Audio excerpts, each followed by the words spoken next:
I'm the news that nobody expected. I was never a part of your plan. I'm the reason why life as you know it feels like slipping through your trembling hands. And the doctors say I'm just an option, a mistake you can make disappear. I may not have a voice, but I'm more than a choice. I'm as real as the heartbeat you hear. So don't close the book on me yet. I've still got a long way to go. Empty pages to fill, and the best part is still down the road. Oh, I am a story untold. I am God's miracle in the making, proof that all things can work for the good. I am fingers and toes, and heaven already knows the name you pick out for me already belongs to me. So don't close the book on me yet. I've still got a long way to go. Empty pages to fill, and the best part is still down the road. Oh, I am a story untold. Every life is sacred, and every life is a gift, and every life deserves a chance to live. I know you're scared, I know you're scared, I know you're scared right now. But when you hear my first cries, and when you look in my eyes, you'll understand why you brought me to life. So don't close the book on me yet. I've still got a long way to go. Empty pages to fill, and the best part is still down the road. Oh, I am a story untold. That was yours truly, singing Untold, written by Matthew West. Shalom and welcome to Jewish Pro-Life. I'm Cecily Routman, founder and president of the Jewish Pro-Life Foundation. We're here for some news, education, enlightenment, and spiritual renewal. At the Jewish Pro-Life Foundation, we're saving Jewish lives and healing Jewish hearts by providing the Jewish community with much-needed pro-life education, pregnancy care and adoption referrals, and healing after abortion. We started our work in 2006 because we were concerned about the high rates of abortion in the Jewish community, the fact that a majority of Jews believes that abortion is morally acceptable at all stages of pregnancy, that this majority vigorously advocates for abortion, and tragically this leads to more loss of unborn life across all demographics, and it contributes to anti-Semitism because people see us in a bad light. Also, we wanted to provide a Jewish pro-life voice in the public square. It's estimated that in Israel, 40,000 Jewish children lose their lives to abortion every year, and in America, approximately 17,622 Jewish children lose their lives to abortion every year. But abortion doesn't just take one life, it wipes out entire generations. Many future descendants are lost with each abortion. As Jews, we feel the pain and loss of each and every one. If you are a Jewish parent facing unplanned pregnancy and you can't get the support you need from family, friends, or your shul community, please contact us. We have Jewish-friendly pregnancy care resources to help you and can get you connected to them today. Also, we know a Jewish couple who would love to meet you and raise your child in a loving Jewish home.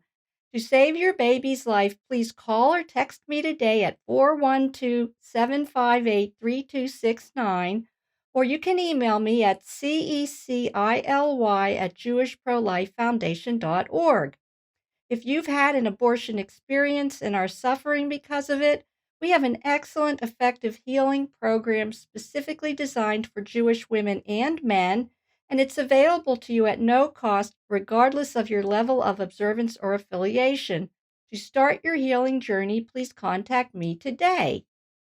The Jewish Pro-Life Foundation is a 501c3 educational organization.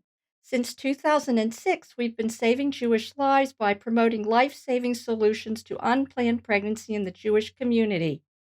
We provide education about the development, viability, and sanctity of unborn life, as well as traditional Jewish law regarding abortion.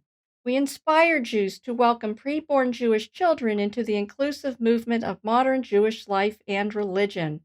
We provide adoption and pregnancy care referrals. We teach our community about the harmful effects of abortion and provide support to Jewish women and men who suffer after abortion. We do have a website. It's jewishprolifefoundation.org. For more information, help, and healing, please visit our website today. The Jewish Pro Life Foundation is an educational organization. We have no affiliation with any Jewish denomination, political organization, or the Messianic movement.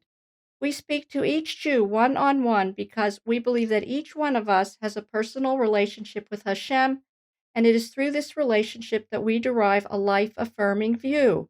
We are not a public charity, we do not fundraise. If you'd like to contribute to our work, please visit the donate page on our website. Today we have a special guest who is going to share about her work in the pro life movement. Bonnie Chernin is a Jewish woman who has been actively working to promote life for many years. In fact, Bonnie had a website before I even thought about starting our foundation. Her trailblazing work was an inspiration to me. Thank you for being here, Bonnie. Thank you, Cecily. I really appreciate the opportunity to speak about the Jewish Life League and the work I've been doing. Thank you. Well, it's wonderful to have you, and please tell us about yourself and about your work. I first got involved in 1986. I went to a pro-life convention at that time in New Jersey, and I met a woman who wrote a book, Ann Saltenberger. I don't know if you could see this book. Every woman has the right to know the dangers of legal abortion. And I read this book probably in one night. I knew, of course, that an unborn child was taken in every abortion, but I really did not know anything about the complications that women endure from abortion, the physical, the emotional, the psychological factors involved. And I learned a lot from this book. And what I learned was very disturbing. And so that propelled me to get more involved and to read more. And then I read, for example, Dr. John Wilkie's Questions and Answers on Abortion and Lyme 5. And by 1992, I was writing articles. I was doing op-eds, and I did volunteer work at Manhattan Right to Life. And by the end of the 1990s, that's when I founded Jews for Life. And I went online, I think it was around 1999, and there were a lot of factors that motivated me. I found out I wasn't originally going to start a Jewish pro-life site.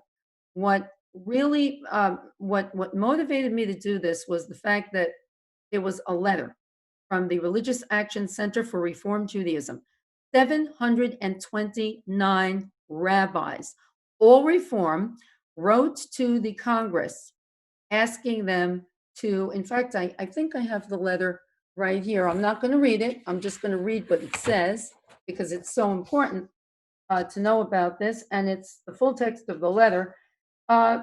We are writing to urge you, to the Congress, to vote to sustain President Clinton's veto of the so-called partial birth abortion ban.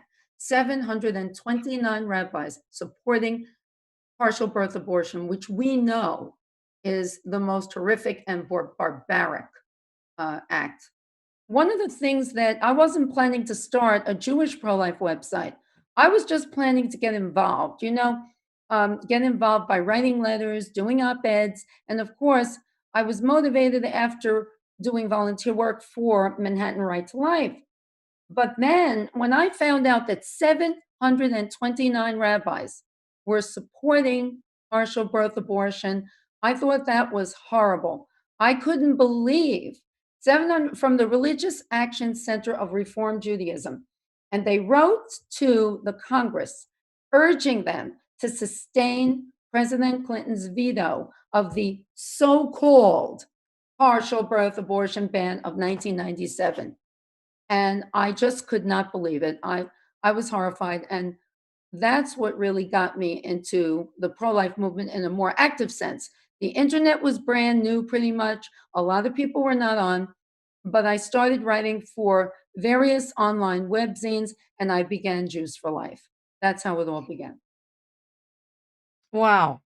You were definitely quite a trailblazer, and I'm so glad that Hashem touched your heart because we didn't have any Jewish representation to speak of. In my research, I found that there were a few of Jewish people that were involved early back in the day in the 70s, early 70s, Mhm. in the early Right to Life movement. But after that, we seem to have completely disappeared until you arrived on the scene. That's true. And I'm glad I did because I think it's important to speak out on this issue. I think it's very important to be involved. I've been out there doing this for maybe 25, 30 years, and we have made progress. I mean, we really have. I remember in 1990, there were 1.6 million abortions a year. And now I think we're down to what? I mean, not that any abortion, we have to eliminate all abortion. That's my goal. That's my mission, to educate and inform people so that they can know the horrors of legal abortion. But we have cut the numbers quite a bit. And I think activism, political activism, getting involved in legislation. Look what happened just in the past week. I mean, we had an election. We don't know what's going to happen with President Trump at this point. You know, it's still in the courts. But the Susan B. Anthony list, they have 17 brand new women, all pro-life, that were voted into the United States House of Representatives, and I just think that's fantastic. I really do. And we also have to work on the local level. What comes to mind are organizations like 40 Days for Life, where they do their in-person. What do they call them? They create sanctuaries. They create Mhm, sanctuary cities for the unborn, and they pray. They do vigils. That's what I couldn't mhm. think of the word. They do vigils. And I think the important thing is to change people's hearts first. Then we could get to people's minds, but we have to present the facts, the truth, and let just, get people involved, especially young people. Very important. Yes, well, you have so much information to share with us, Bonnie. I know that trying to share this message um, to the general public has been making inroads. I think we are making some improvements. The polls show that the majority of Americans now are against, for example, late term abortion, which is an improvement. At least they're becoming more aware.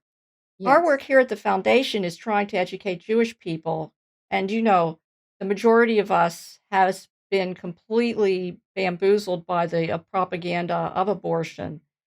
It's very difficult to change 50 to 60 years of propaganda.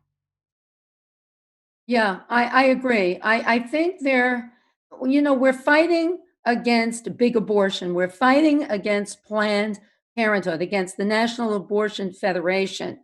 They pour, it's unbelievable. They pour billions of dollars over the years into these elections of pro abortion politicians. What I try to do is I'm trying to reach out to Jewish women, Jewish men, let them know that there are alternatives. I know about your Tikvat Rachel program. I think it's phenomenal. I think it's fantastic as an alternative, that women know that there's healing out there, that they don't have to choose abortion, that people care, and that there are pro life alternatives. And it could be discouraging. You read articles in liberal newspapers. I know I read something in the New York, I think it was the New York Jewish Week, where they said, "Oh, Jews are relieved about the election results, about Biden." This is what we're up against. But I think I have a positive outlook. I really do. I believe that we're making a difference. We're making inroads. And like you say, we're changing hearts and minds. And that's what's really critically important. Yes, that is. I know that I am heartened by the number of supporters we have now, not necessarily financial supporters, but moral support that we Mhm. get. Every day there's somebody else that is happy with what we're doing, wants to give us moral support, wants to give me some information that I can share. Um, just the other day, one of our friends sent me an article that used Torah to somehow or another come up with legal abortion in Judaism. And I thought, oh my, we are such a creative bunch, aren't we? And so, I can share that with people and say, this just is not Judaism, right? And the bottom line is that actually Judaism has always prohibited abortion. Mhm. It was the first religion in human history to sanctify human life and prohibit child sacrifice. And That's this right. is the message that we have to give people, Jewish people, and also Gentile people who are confused about Jewish people. Haven't you heard from, believing Christians and Catholics? They don't understand why so many Jews are so radical about abortion rights, considering our history. I And so it's know, like, I know. yeah. I never understood that. I've read a lot of books about why Jews historically, why the Jewish people are liberal and why they're entrenched in terms of their voting. They are attached to the Democrat Party. I could explain probably going back to immigration in the early 19th century, why it is that Jews became so liberal, but why it is that they've become radically pro-abortion. I don't have an answer for that.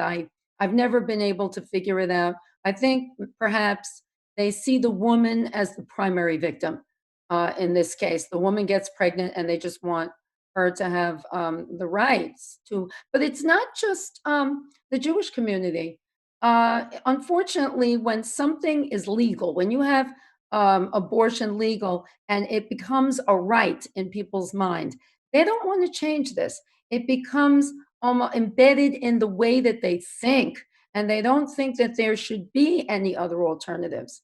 Um, I know that way back in, I think it was 1970, there was a Lewis Harris poll which showed that 76% of American Jews favored abortion Wow. rights. They did 76%. Today, I read that it's somewhere around 83%. Mhm. Now, these numbers are outrageous. They're too high.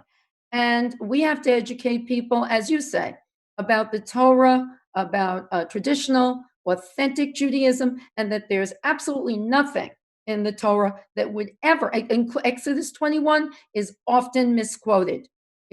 They use Exodus 21 to try to say that the unborn child means nothing. No, not true. Exodus 21 is about a miscarriage. Also, I once was listening to I think it was Rabbi Akiva Tatz, who was talking about Exodus 21. The reason there's a financial penalty, and this is something that the pro-aborts always talk about, the reason there's a financial penalty and not capital punishment when the unborn child is a victim of a miscarriage, you don't really know if the unborn child would have been born.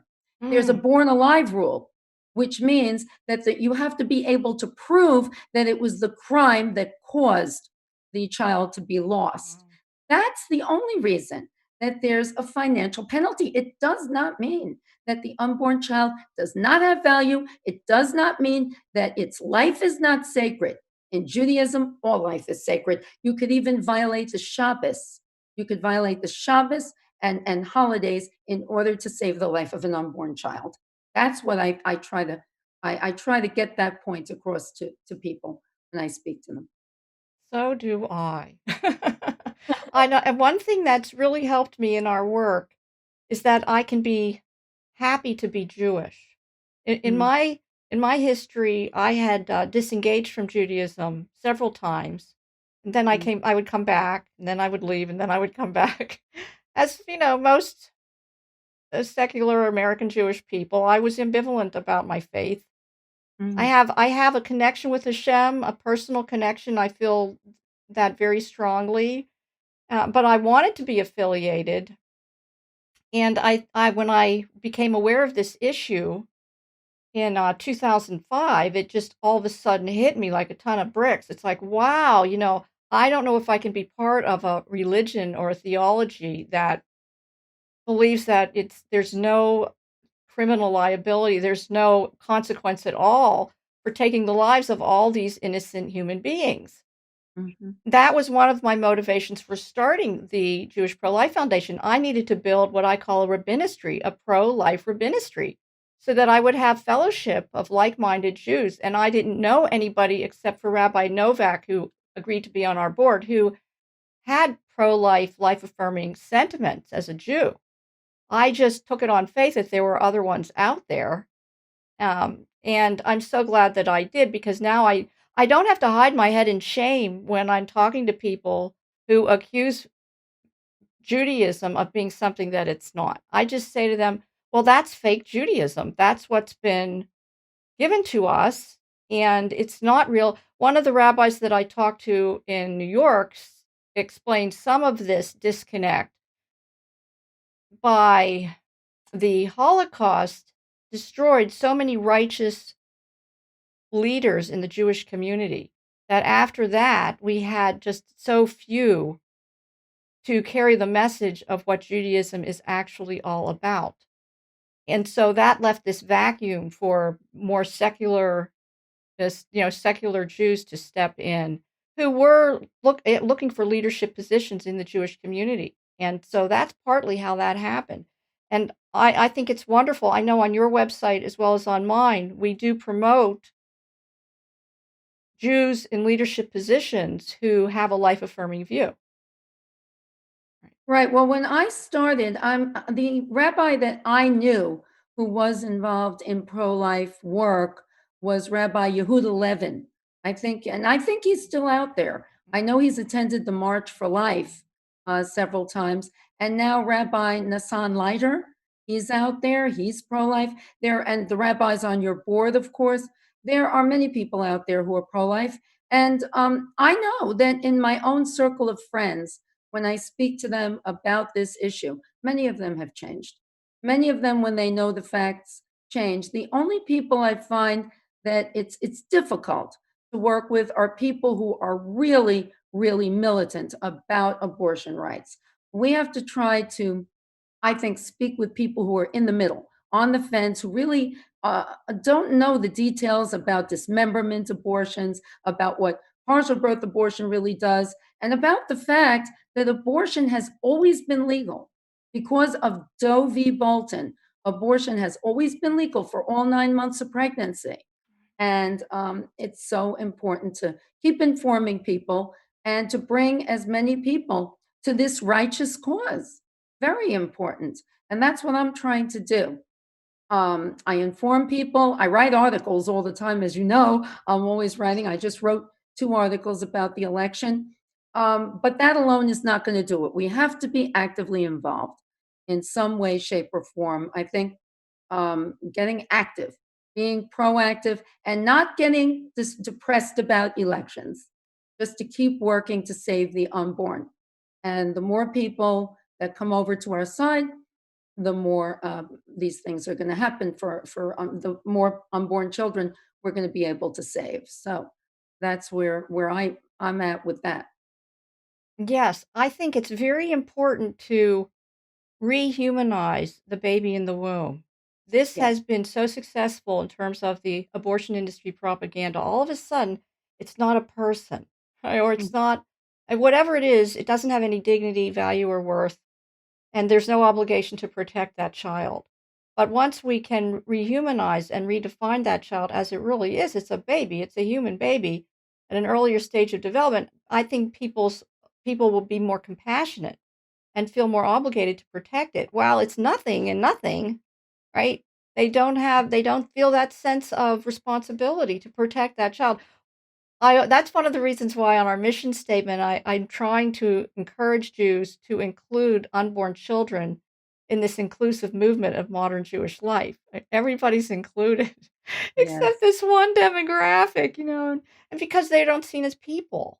And I just love showing pictures of unborn children. Um, ultrasound pictures, and I just found another website, babycenter.com. They have beautiful pictures of children inside the mother. I mean, it's, who knew? I have a very good friend who's for choice, very strongly for choice. She loves dogs, and I was talking to her one day about this, and I wasn't getting through to her. And finally I said, "Well, just substitute the word puppy for baby." And her eyes got so wide, and she said, "Now that I'd be against that." Right? Right, And this right, is the because problem. She's a lovely person, but it's the entity in the womb has been redefined as something that just isn't even considered worth saving. yeah, I hear you. And I think the reason your friend was suddenly moved by what you said is because you were talking about something that was that was close to her. You know, you were talking about the puppy, substitute baby for puppy. And that's when you really, yeah, that makes it. And you know what? Show people ultrasounds. You know, these 4 and 5D ultrasounds from the very earliest stages of pregnancy. You see clearly the humanity of the child. You see the eyes, the nose, the fingers developing, the heartbeat, which I think now science has determined is as early as 18 days Wow. after. Isn't that a fact? I think it's 18 days after conception. It's really important to let people know about this, and also to let them know how far abortion has gone, that we have 62 million dead children. We've destroyed future generations, which is, it's horrible. And 62 million dead children for choice. For choice. It just makes no sense to me. And as you say, rehumanizing the unborn child, that's a good way of putting it. That's a good way of expressing exactly what the unborn, the way we have to promote our message. We have to stay positive. Very important fact. Yes, and one of the things that I'm trying to do as well now is to include the father of the child in the language that we use here, because the father is a very important part of the picture, and I think we have demonized men because of the pro-abortion language. And there Absolutely. are so many men out there that have been hurt by the mother of their child getting abortions without their say. And yet, I have a person. I have a personal friend that happened to years ago. He was married, happily married, he thought, and his wife left him for a woman. oh, For a woman. She was a lesbian. She left him, and when she did, they had had a fight. He didn't know it, but she had an abortion. He desperately wanted to have children with her.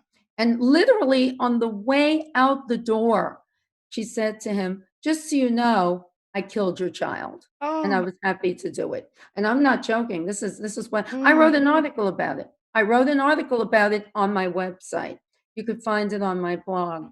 okay. This happened. And I think fathers' rights are so important. I mean, they are half of the child. The mother is carrying the child, but genetically, we have to remember, and in terms of the emotional attachment, many men want to get involved. And I think when women cavalierly just decide to have abortions for choice, men are disenfranchised. The same way many voters are disenfranchised in elections, men are disenfranchised from this choice that a woman is making. They want to care for the child. Abortion destroys families. It destroys family ties. It destroys relationships. And I feel passionate about bringing men into the picture. There's a website I found. You may want to check it out. It's called Pro Life Man. Oh, That's the name of it, Pro Life Man. And I think the man who started it, I don't know if he was impacted by an abortion in his life, but he wanted to get involved. He felt that fathers should have rights. And there are many other organizations as well, but I like that one. I've been to their site a number of times. It's very interesting to hear their viewpoint and the heartbreak that they suffer when the women that they love have abortions and they're willing to take care of these children. right, right. Yes, there's so many inequities in this from the very start. Mhm. You mentioned our healing program, Tikvat Rachel, and we Yes. do try to offer that to Jewish women and men. Even even a sister that brought her sister to the abortion clinic and now feels badly about it. She can go through the program. How many grandparents? I mean, I've had calls from women, several women whose mother took them to the abortion clinic. And this Mm. has destroyed their relationship with their mother, and, because the trust is broken, and these mothers of these mothers felt that they did the right thing. This happens a lot. The young woman is vulnerable and scared, and her mother thinks that she's doing her a favor so her life won't be ruined. I was having a discussion about this with an Orthodox Jewish person who said that this is one of the main justifications for abortion now in the Orthodox community, that, the young adults become defiant at some point. They want to experiment with more liberal lifestyles, and then they come back and they have a child. They're with child, and Mm. they parents believe that if they don't take care of this problem through abortion, their daughter's future is ruined. She won't be able to marry a nice Jewish boy and have a nice family and be respected in the community. My heartbreak is, okay, that might be true, but remember your Judaism. Remember that this is a child made in the image of God who has a destiny here, and we shouldn't interfere with it. There are people that would happily adopt that child, and it never has to be known from what family it came. But this is my heartbreak, that alternatives to abortion are not automatically thought of. The automatic response is the abortion, and it's senseless, and it's better dealt with in a life affirming way. I couldn't have said it better. I agree with you wholeheartedly on this. One of the tragedies about abortion is the time element.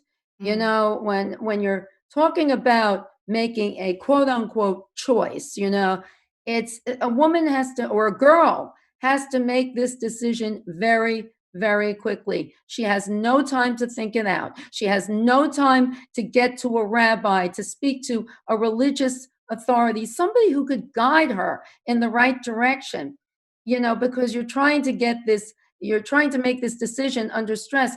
And also, there are hormones in the early stage of pregnancy. There's one specific hormone, a friend of mine who's in the medical field.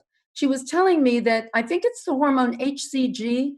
I'm not sure, but I think that's it. Don't quote me on that. I'm just mentioning it because my friend is a health administrator, and she said that in the early stages of pregnancy, women are confused because of their hormones. They're all over the place and they may make decisions that they regret. And this is not like going out and saying, okay, I'm going to buy a red dress instead of a blue dress, or I'm going to, choose a Coke over a Pepsi. When it's a choice like that, you could always repair the choice. But when you're talking about broken relationships and broken trust that's been violated, how do you repair that? How do you repair that trust? And another thing that's so important and so critical, and of course, abortion clinics will never tell this to a girl getting an abortion. A, she may never have another child. This may be her only opportunity to have a child. You can't undo it. Number two, that child will never exist again. Did you ever hear pro aborts when they say, oh, you could always have another baby? But it's not this baby. It's not this baby. This baby is unique, its own genetics, its own DNA. And I believe it should be protected from conception onward for all reasons, except, of course, in the very, very rare instance in Judaism, as you know, to save the mother's life. That's it. That's the only time. Baruch Hashem. Baruch Hashem. It's Yes. beautiful. I'm so happy that we're talking about this. These conversations are few and far between among Jewish women. Mhm. It's true. And I It's hope true. that I hope that, I hope Hashem broadcasts this around the world on the internet. So people have a model. They can see that Yeah. Jewish women, I think we're presenting as basically intelligent, reasonable people. It's not that, we're not we're not the enemy. We're not the enemy of women and children, right? This whole another argument is, it's better to terminate this child than bring it into an unpredictable world or a life of poverty or abuse, whatever. But, Mhm. abortion is the ultimate child abuse. And where there's life, there's possibility and opportunity. But where there's no life, there's nothing. There's no hope of any improvement in the world, right? Right, Um, exactly. Every child, on my website, I say save one child and you save an entire world. Every child makes a difference. This is, and as you say, every child is wanted. There is always adoption. mhm. There's always help. And women really, and girls especially, it breaks my heart when I hear about girls, young girls, 13, 14 years old, having abortions. And I don't know. It's just something that we have to really change.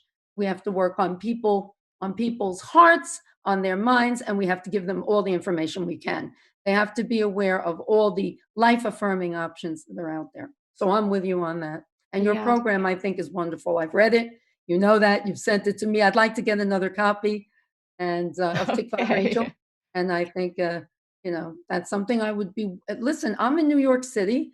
So if you need help with that, any kind of facilitation of that, I'd be happy to work with you on that.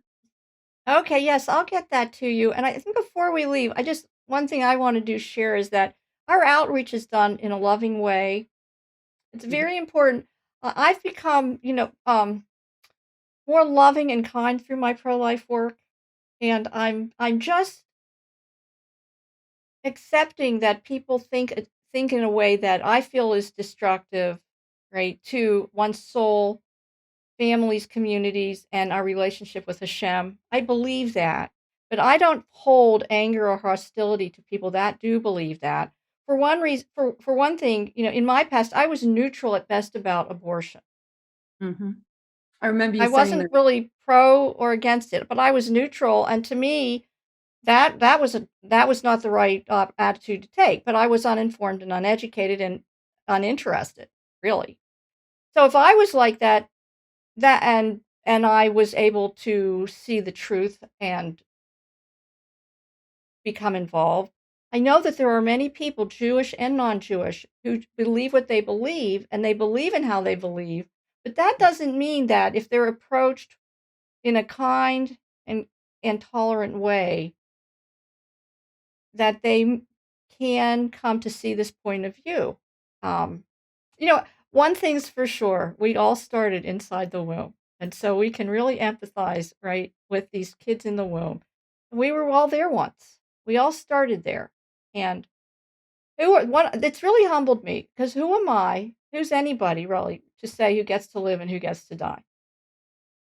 Yes, And and the other thing that I always think about is God is real. To me, the abortion issue is also about a spiritual bankruptcy, because if we can see a situation and it looks bleak to us and challenging and desperate, but providence is always there. And I believe that through our pro life work, we bring people into a more positive relationship with God, and people have more faith, and there's more possibilities than we could even dream of, right? Our limited minds, as intelligent as we are, right? We are limited in our intelligence, and God can see a future and a wonderful future for everyone. And I like emphasizing that in our work. It makes me feel good, and it makes, I hope, people that I interact with feel good too. yes, I feel the same way. In fact, when you think of people who were not neutral, but really on the other side, people like Abby Johnson, who was a director of Planned Parenthood, and she's not Jewish, but she came over to our side, and now she has an organization, and she's brought over abortionists who are no longer doing abortions because I don't know what their reasons are. It might be because they realize suddenly that they're doing something horrible, that they're killing children. It might be because they came to God. Hopefully, that's the reason. But the important thing is, I feel in my work a closeness to God. I don't think that we could look at this just in terms of statistics and numbers. We can't just say, okay, there's 62 million abortions. What are we going to do? We have to bring the numbers down. Of course we do, but we have to work on people, on their hearts. We have to inform them, and we have to bring them to God. I strongly believe in that. And that's one of the mainstays of my work. That's one of the things that I'm trying to do, inform people of the Jewish traditional, authentic pro-life belief. And I'm sorry. And that's where I'm at. And that's what I hope to do, to continue to get people to understand what the importance of saving unborn children. It's for our future. It's for our future generations. And it's such a destructive force, abortion, and we have to change that. And I think that's what we're doing. I do. I think Well, so. as I said, you are an inspiration to me, and I only hope that I can keep marching along as long as you've been doing this, and I hope that you'll give me some inspiration moving forward. I know your website is beautiful. Tell us what the name of your website is again and how we can contact you. Okay. My website is jewishlifeleague.org. Jewishlifeleague.org. You could even get there typing in Mm.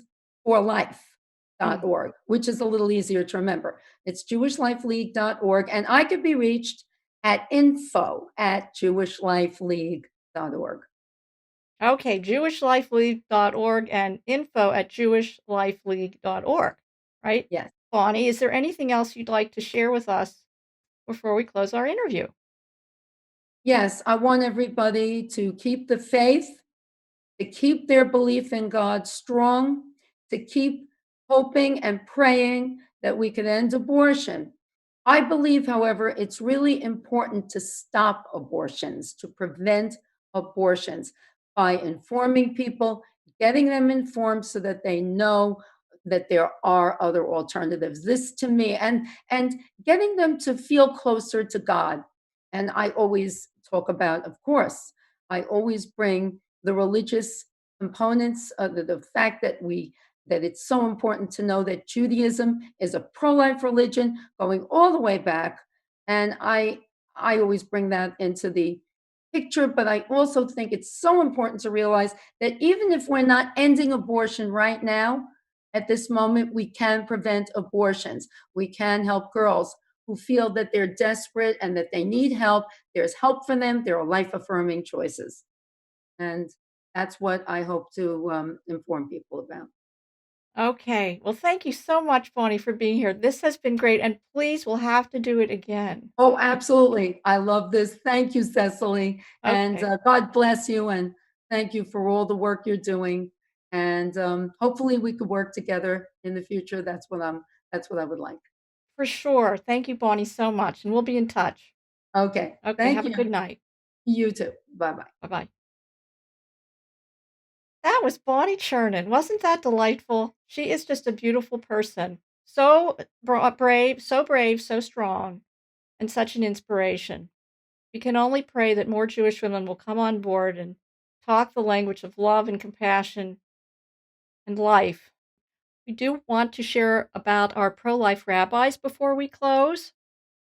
Rabbi David Novak is professor of religion and philosophy at the University of Toronto and a member of the University College and Joint Center for Bioethics.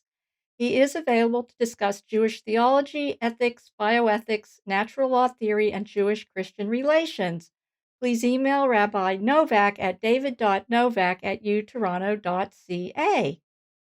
Rabbi Shlomo Nachman is available to speak on the sanctity of human life in Judaism, what it means to be Jewish, the benefits of prayer, Jewish Christian relations, and welcoming Noahadim into fellowship. You can connect with Rabbi Nachman's busy online shul, Beit Emunah, at learnamunah.com or email him directly at rabbi@beitemunah.org. Rabbi Menashe Bovit is the spiritual leader of Bella Rose Jewish Center in Queens, New York. He educates using traditional texts, history, anthropology, archaeology, and modern academic biblical studies. Rabbi Bovid is a strong advocate of the State of Israel. He's active in interfaith activities, and he's president of the Eastern Queens Interfaith Council. Please email Rabbi Bovid at bellarosrabbi@yahoo.com.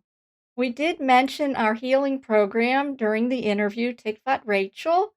It offers a healing pathway for Jews who seek a confidential, safe, accepting Jewish program to address the deeply personal issues that arise after abortion. The program is based on Teshuvah and the promise of healing in Judaism. We also offer post-abortion grief training for rabbis, therapists, and counselors. Start your healing journey by contacting us to share your personal story with a friend who cares. The calls and texts and emails are confidential, caring, and safe. You can call me at 412-758-3269 or email me at cecily@jewishprolifefoundation.org. Please join us on January 29th, 2021 for the annual March for Life, where we participate to show Jewish support for the most defenseless humans among us. We provide a handheld sign for you to carry.